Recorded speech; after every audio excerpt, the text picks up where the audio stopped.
গেল 4 ওয়ানডে বিশ্বকাপে বাংলাদেশ দলের জার্সিতে ছিল ভিন্নতা।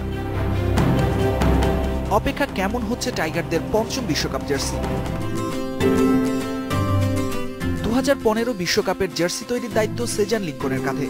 এই তরুণের ডিজাইন করা জার্সি পরে 2011 বিশ্বকাপ আর 2014 টি-20 বিশ্বকাপে খেলেছিলেন সাকিব মুশফিকরা।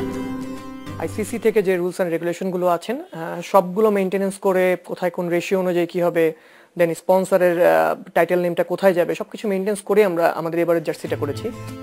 লাল সবুজের প্রাধান্য থাকছে বরাবরের মতো, তবে টাইগারদের বিশ্বকাপ জার্সির থিম ও মোটিফে থাকছে ভিন্নতা। মেগা ইভেন্টে যা নিঃসন্দেহে নজর কাড়বে ক্রিকেট বিশ্বের। এবারের জার্সিটার মধ্যে বিশেষত্ব হচ্ছে আমরা এবার জার্সিটাকে একটা নাম দিয়েছি, সেটা হচ্ছে সুন্দরবন।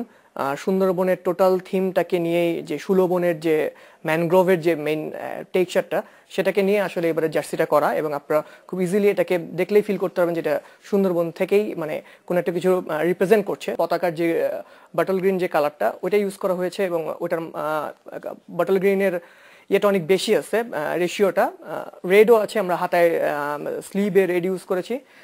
আর বাঘের একটি টেক্সচার আছে জাস্ট চেস্টে, যেহেতু আমাদের রয়্যাল বেঙ্গল টাইগারটা থাকবেই। এখন শুধু আধুনিক ফ্যাশন আর দৃষ্টিনন্দন ডিজাইন মাথায় রেখে জার্সি তৈরি করা হয় না, খেলোয়াড়দের স্বস্তির বিষয়টিকে দেয়া হয় গুরুত্ব, সঙ্গে দেশাত্মবোধ জাগিয়ে খেলোয়াড়দের উদ্বুদ্ধ করার বিষয়টিও থাকে।